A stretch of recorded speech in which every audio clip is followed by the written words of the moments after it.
Ya 13 minutitos nos separan de las 12 del mediodía. Nos metemos en uno de los últimos segmentos del programa en esta...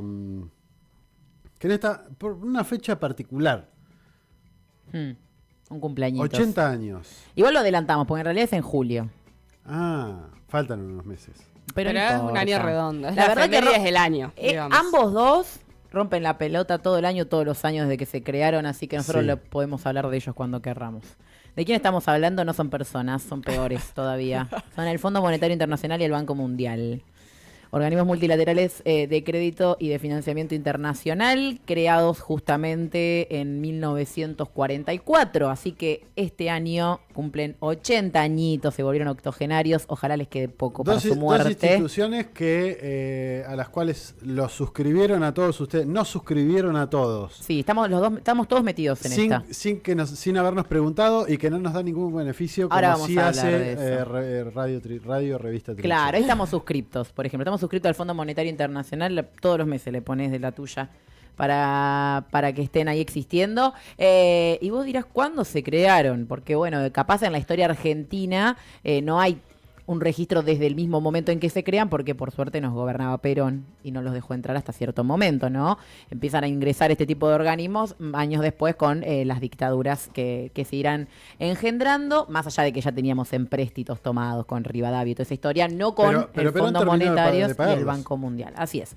Estos dos nacen allí por el 1944 a partir de lo que fue la Conferencia Monetaria y Financiera de las Naciones Unidas, también conocida como Bretton Woods, porque se da en la localidad de Bretton Woods, en los Estados Unidos, entre el 1 de julio y el 22 de julio de 1944, cuando se avisoraba ya la finalización de la Segunda Guerra Mundial. Todavía no había concretamente terminado, pero dijeron, bueno, juntémonos los ganadores, entre comillas, de esta guerra y ordenemos el mundo, o por lo menos la reconstrucción de lo que queda de este mundo. Bueno, algo parecido hicieron la Unión Europea y los norteamericanos. O sea, la OTAN, algo parecido hizo para ordenar cómo iba a ser la reconstrucción de Ucrania.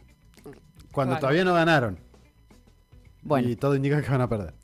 Pero digo, ahí justamente la OTAN también es de este periodo, ¿no? Justamente se arma una estructura militar, se arma una estructura económica que vamos a ver que están con el bueno de Henry intrínsecamente vinculadas. De ahí sale entonces, de Bretton Woods salen tanto el Fondo Monetario como el Banco Mundial, que ya nacen con una repartición de tareas. Digamos, cada organismo va a tener un rol específico. Ambos empiezan a funcionar recién en 1946, con la Segunda Guerra Mundial ya finalizada. Y bueno, obviamente ellos se proponen a sí mismos, si entramos a sus páginas web oficiales, como justamente dos organismos que laburan en conjunto, cooperan, incluso sus propios equipos de trabajo, ellos mismos lo dicen, con el objetivo ambos dos de mejorar el nivel de vida de los países miembros, ¿no? Estamos hablando del Fondo Monetario, lo integran 190 países, casi los mismos que las Naciones Unidas, los mismos, podríamos decir, donde supuestamente ahí todos ayudamos entre todos para que seamos más felices y haya menos pobres, ¿no? Esa es un poco la línea oficial de ambos organismos. Cuando hablo de reparto de tareas, ¿de qué estamos hablando? De que el Fondo Monetario Internacional se iba a encargar en ese momento de arreglar las balanzas de pagos, de mejorar, de ayudar a los países miembros con las balanzas de pagos. Esto es lo original, digamos, con lo que se funda. Mientras que el Banco Mundial se iba a encargar más del desarrollo económico, del desarrollo estructural, infraestructural, digamos, como a dar crédito para la reconstrucción literalmente de los países, bueno, asediados obviamente por la Segunda Guerra Mundial. Eso se va transformando con el tiempo. El Fondo Monetario Internacional se va dedicando, según ellos, a el orden de la macroeconomía y a los préstamos para la estabilización de las deudas externas de cada uno de los países.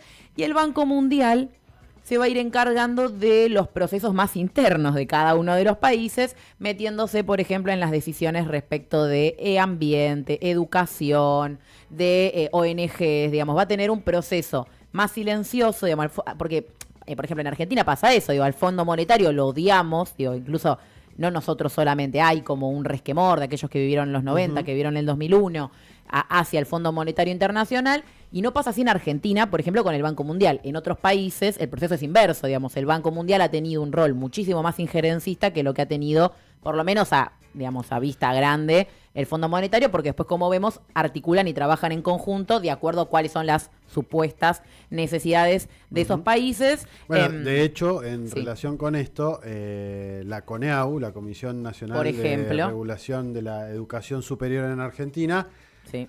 en parte de quien tiene la toma de decisiones de qué se decide, qué no se decide para las currículas, si se aprueban o no, es el Banco Mundial. Claro. Para tener un ejemplo muy claro de qué significa que se meta en las decisiones. Influye en de este estilo. Argentina, claramente, al igual que un montón de otras empresas, pero este banco, el Banco Mundial, funciona como una de esas instituciones que financia proyectos, financia cosas que hacen a lo que estudiamos nosotros, quienes pasamos por la universidad, quienes logran acceder a la universidad pública, también están condicionados porque los planes de estudio de esas carreras estén aprobados por la CONEAU, que está financiada por el Banco Mundial. En los 70-80, el Fondo Monetario empieza a tener más poderío internacional que el Banco Mundial, esto a partir de lo que fueron las crisis de deuda, la crisis del petróleo y demás, cuando, bueno, el dólar pasa a ser la moneda internacional sin un respaldo, en ese caso en oro, digamos, pasa a ser como una moneda por sí misma, y en ese momento el Fondo Monetario empieza a tener una estructura, si se quiere, más preponderante en la política internacional que la que va a tener el Banco Mundial, porque, como decimos, la hace más de callado, podríamos decir, el Banco Mundial. Ahí lo que empieza a tomar mayor preponderancia tienen que ver con los préstamos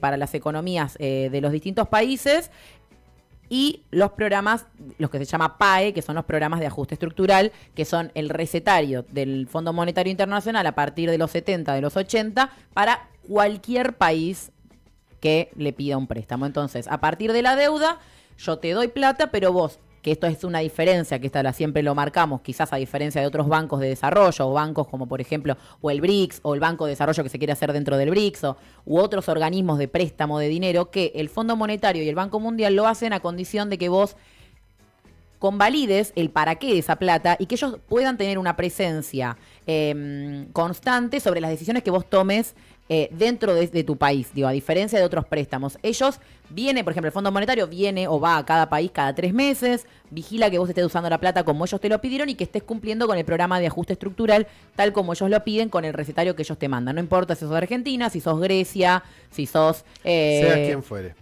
No importa qué país seas, vos tenés que aplicar estas políticas tal cual te las están exigiendo. Esto lo dicen ellos mismos, digo, no, ni siquiera lo estoy haciendo desde un lado ideologizado, digo, literalmente es como la condición que ellos piden a la hora de darle un préstamo a cada uno de los países. El tema que ese mejoramiento de los países miembros se va poniendo cada vez más rari cuando vemos la conformación de la toma de decisiones adentro, por ejemplo, del Fondo Monetario Internacional.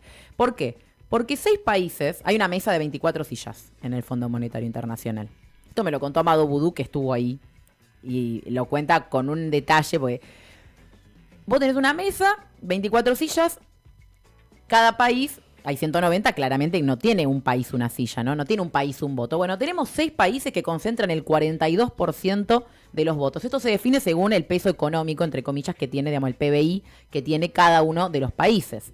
Porque después si hablamos de peso económico, estamos hablando de que la economía estadounidense está recontraendeudada, pero como ellos imprimen dólares, nadie les dice nada. Eso vendría a ser como el board, la junta. Claro, esa es la junta cuando dicen, nos aprobó viste, cuando dicen, está la aprobación técnica, está la aprobación del board del FMI, eso es, digamos, esa junta de países. ¿Cuáles son estos 6 países? Estados Unidos, Japón, China, Alemania, Reino Unido y Francia. Estados Unidos tiene poder de veto.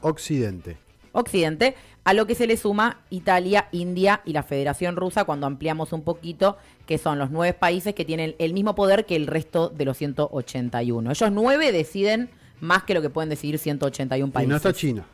Sí, China está. Sí. China está con Estados Unidos, Japón, China, Es Alemania, verdad. Reino Unido. Sí, porque tienen un PBI muy alto. Occidente más China. o las Occidente más potencias China y occidentales. Rusia. Pero Rusia tiene muy poquito a comparación del resto de países. ¿Y Argentina saben cuánto de porcentaje tiene de voto?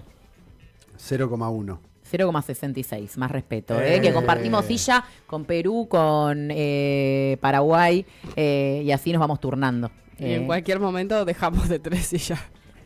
Sí. No. Ojalá nos sacaran de ahí. Sí, bueno, pero el problema es que sería si nos sacan por no tener Es PBI.